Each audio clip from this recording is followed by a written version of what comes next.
Chapter 21. Attracting the Gopis by flute. In this way, when the autumn season was so beautifully current, and the waters in the lakes and the rivers became as clear as crystal, and was full with fragrant lotus flowers, the air was breathing so nicely. At that time, Krishna, accompanied by the cowherd's boy, entered the forest of Vṛndāvana. And Krishna was very much pleased by the atmosphere of the forest, where all flowers were blooming, and the bees and drones were humming very jubilantly, and the birds, trees and plants were looking all very happy. At that time, Krishna, while tending the cows, accompanied by Śrī Balarāma and the cowherd's boys, began to vibrate his transcendental flute. The Gopis in Vṛndāvana, immediately after hearing the vibration of the flute of Krishna, remembered him and began to talk amongst themselves how nicely Krishna was blowing upon his flute. While the Gopis were describing about the sweet vibration of Krishna's flute amongst themselves, at that time they also remembered the pastimes with Krishna, and thus their mind became disturbed, and they were unable to describe completely about the beautiful vibration of the flute. The Gopis, while discussing about the transcendental vibration of the flute of Krishna, they remembered also how Krishna was dressed and how he was playing the flute. They remembered that Krishna, first of all, was decorated on his head by the peacock feather, and he was just like a dancing nectar with blue flowers pushed on the top of his ear.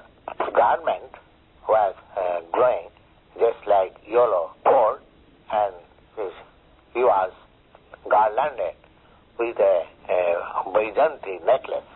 Being dressed in such attractive way, Krishna was filling up the holes of his flute by the nectar emanating from his lips.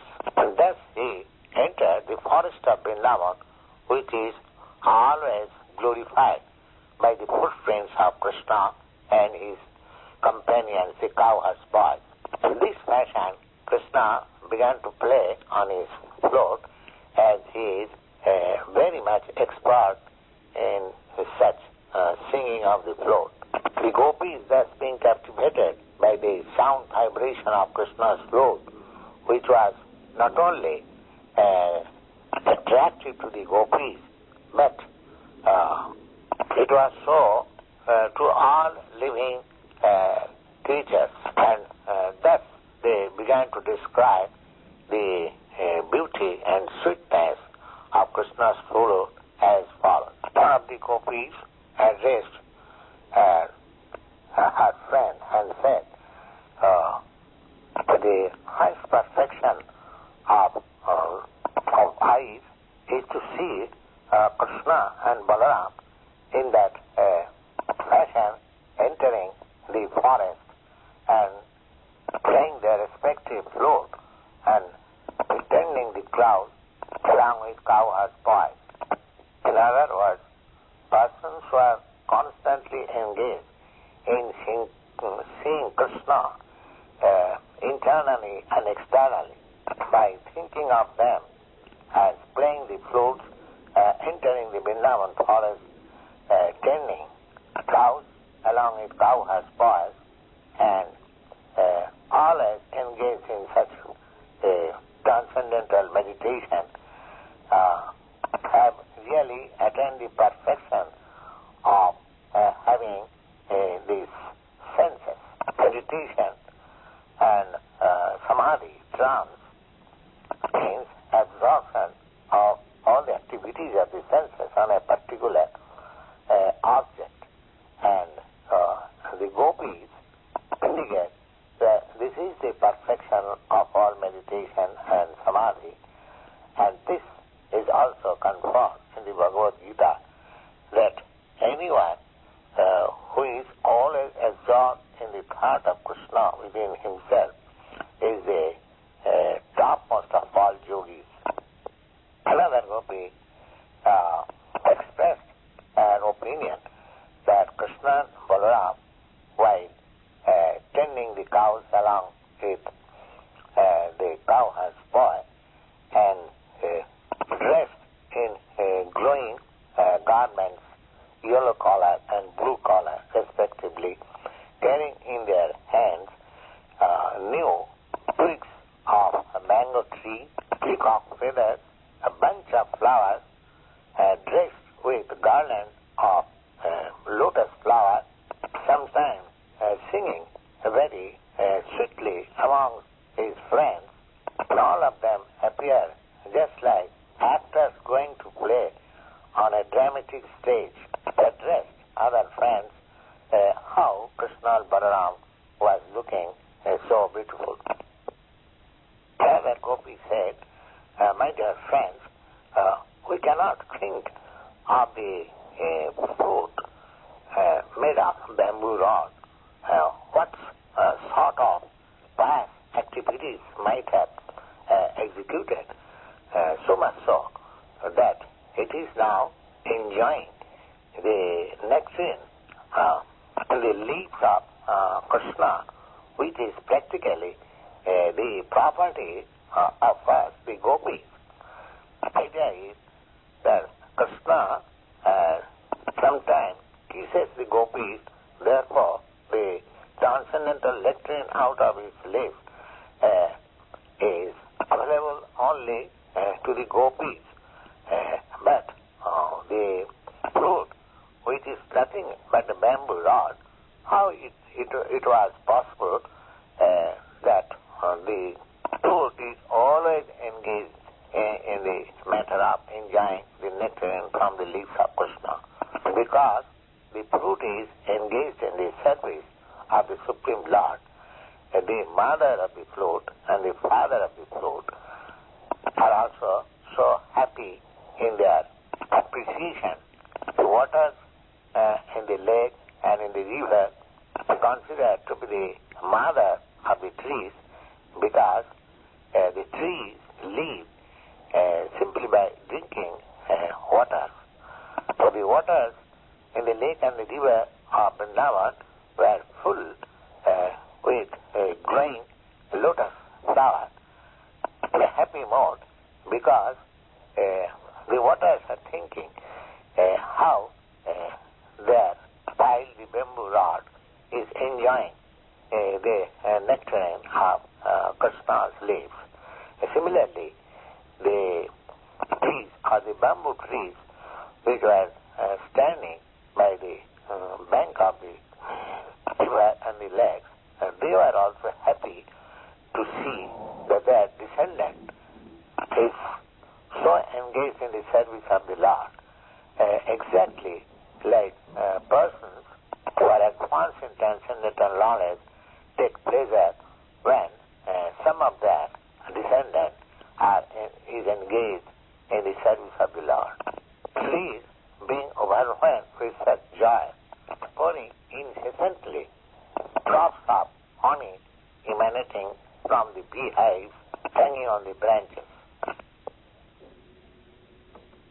Kṛṣna tape number 23, Kṛṣna tape number 23. And as Gopi began to address her other friends and say, my dear friends, our Vṛndāvana is proclaiming the glories of this earth planet, because this planet is glorified by the lotus footmark of the son of Devaki.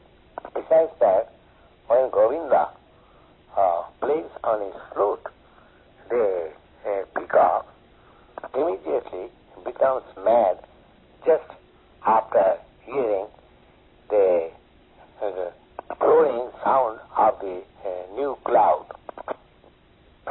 the animals and trees and plants see such dancing of the peacock, all of them, either on the top of the Govardhan hill or on the valley, everyone becomes standstill because they are hearing the transcendental sound of the flute with great attention.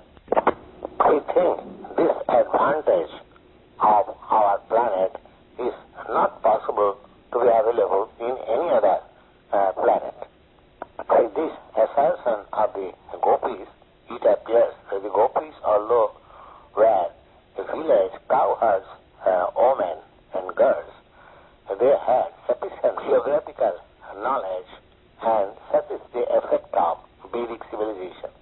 People in general would learn the highest truth of the Vedas simply by hearing from authoritative sources.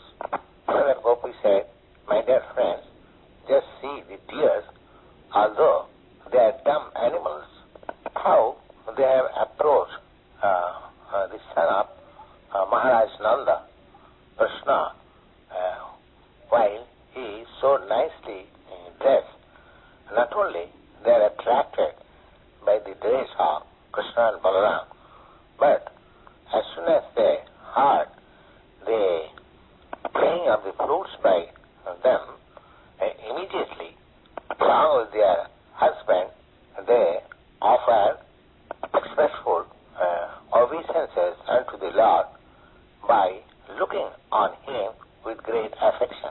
Gopis were envious of the position of the deers because the deers were able to offer their service to Krishna along with their husbands, whereas the Gopis thought themselves that they were not so fortunate because whenever they want to go to Krishna, their husbands are not very happy. Brother Gopi said, "My dear friends, Krishna is so nicely dressed that he appears to be impetus of various kinds of ceremonies by the women folk, because even the wives of the denizens of heaven, just after hearing the transcendental sound of the flute, different attractive tunes, although they are traveling in the air on their different airplanes and enjoying the company of their husbands, still, just after hearing the sound of Krishna's flute, immediately they become perturbed and their bunch of hair become loosened, their tight belt becomes slackened. This means the transcendental sound of the flute of Krishna reached in all corners of the universe. There also another significance is found that the Gopis knew about different kinds of aeroplanes flying in the sky. Where Gopi said to his friends, "My dear friends, the cows also so much charmed that as soon as they hear the transcendental sound of the flute of Krishna, it appeared to them just like pouring of nectar. And in order to gas the liquid nectar of the sound of flute, they immediately spread their long ears to receive the nectar. And so far their cups were concerned, the cups just touched the nipples of their mother in the mouth but could not suck the milk. They remained stuck with emotion, and from their eyes the tears were gliding down, manifesting vividly how they were embracing Krishna heart to heart. All these indicate that even the cows and calves in Vṛndāvana knew how to cry for Krishna and embrace him heart to heart. Actually, Krishna consciousness perfection can be culminated in pleading tears from the eyes. Another younger Gopi raised his mother and said, "My dear mother, these birds were all looking exactly to Krishna playing on his flute. They are sitting very attentively on the branches and twigs of different trees. From their feature it appears that they have forgotten everything but are engaged only in the matter of hearing Krishna's flute. All these prove that these birds are not ordinary birds. They are great sages and devotees. Just to hear Krishna's flute, they have appeared in the Vṛndāvana forest as birds. Great sages and scholars are interested in the Vedic knowledge. But the essence of Vedic knowledge stated in the Bhagavad Gita, Vedischa sarvayaham vedam, that through the knowledge of all Vedas, Krishna has to be understood. So from the behavior of these birds, it appears that they are great scholars in Vedic knowledge and they have taken to Krishna's transcendental vibration of the flute, rejecting all other branches of Vedic knowledge.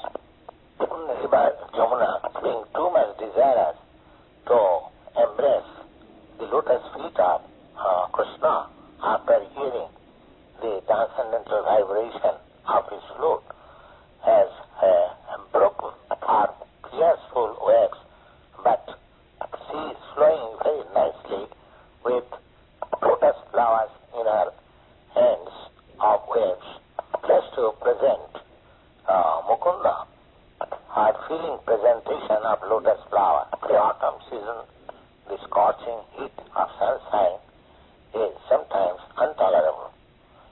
Therefore, the autumn clouds on the sky is very much sympathetic on Kṛṣṇa and Balarāma along with their cowherds, boys, friends, while they are engaged in blowing their flutes, acting as umbrella on their head, just to make friendship with Krishna.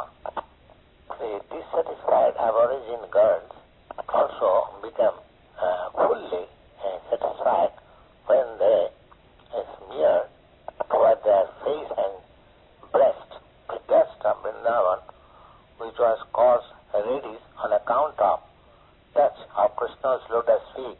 The idea is that the aborigine girls who have got very good cut so far their breast is concerned, and they are also very much lusty.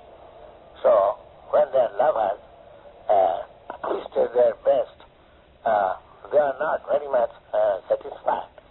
But when they came out in the midst of the forest, they saw that while Krishna was walking, some of the leaves and creepers of Vṛndāvana had become reddish on account of the kumkum powder which flay from the lotus feet of Krishna. The lotus feet of Krishna is held by the Gopis on their breast, which is also smeared with kumkum powder. But when Krishna travels in the Vṛndāvana forest with Baladevji and his cowherds, boys, friends, such reddish powder fall also on the ground of the Vṛndāvana forest. So these lusty aborigine girls, while looking towards Krishna playing his flute, they saw also the reddish kumkum on the ground and immediately took them and smeared over their face and breast, and thus they become fully satisfied, although they are not satisfied when their lover touched their breast. In other words, all material lusty desires can be immediately satisfied, even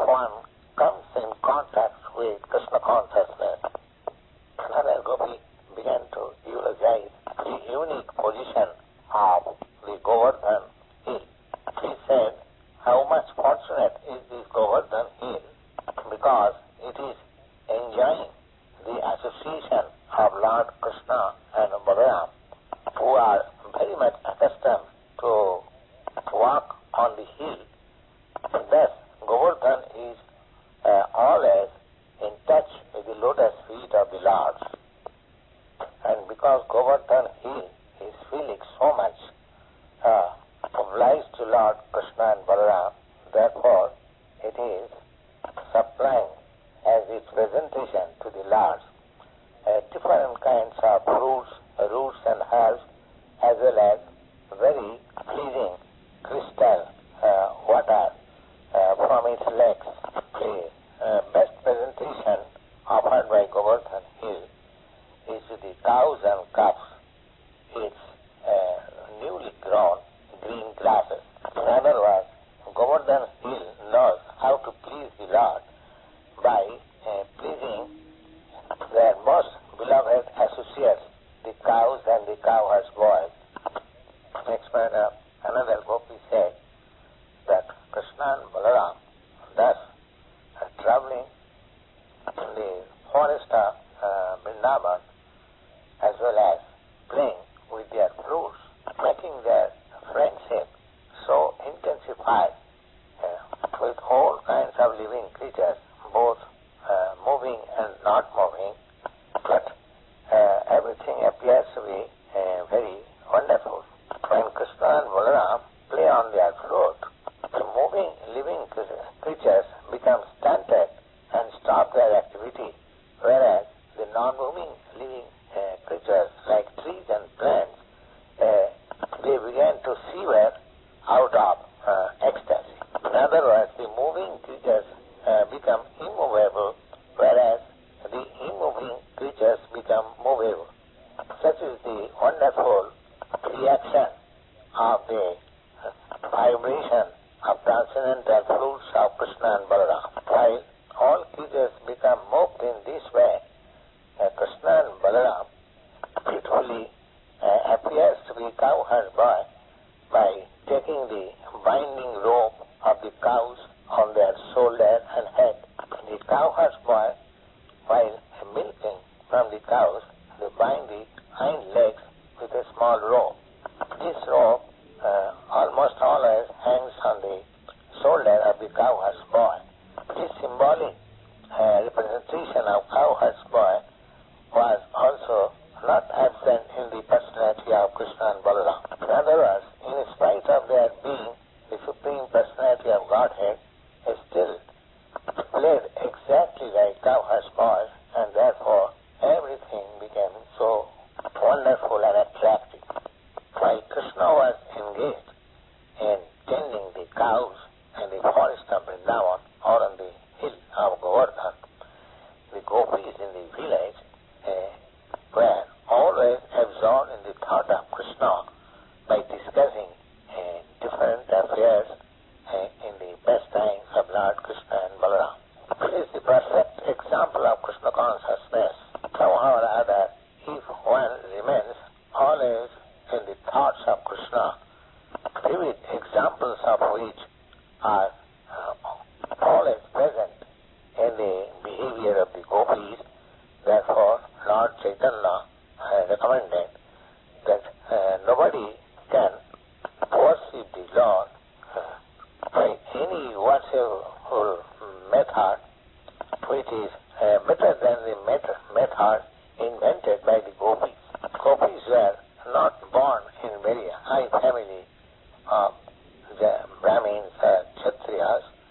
They were born in the families of the Vaishyas, but also not of very big mercantile communities, but village cowherds men. They are not very much educated, although they had all sorts of knowledge by hearing from the Brahmins the authority of Vedic knowledge, but their only business was to remain always absorbed in the thought of Krishna.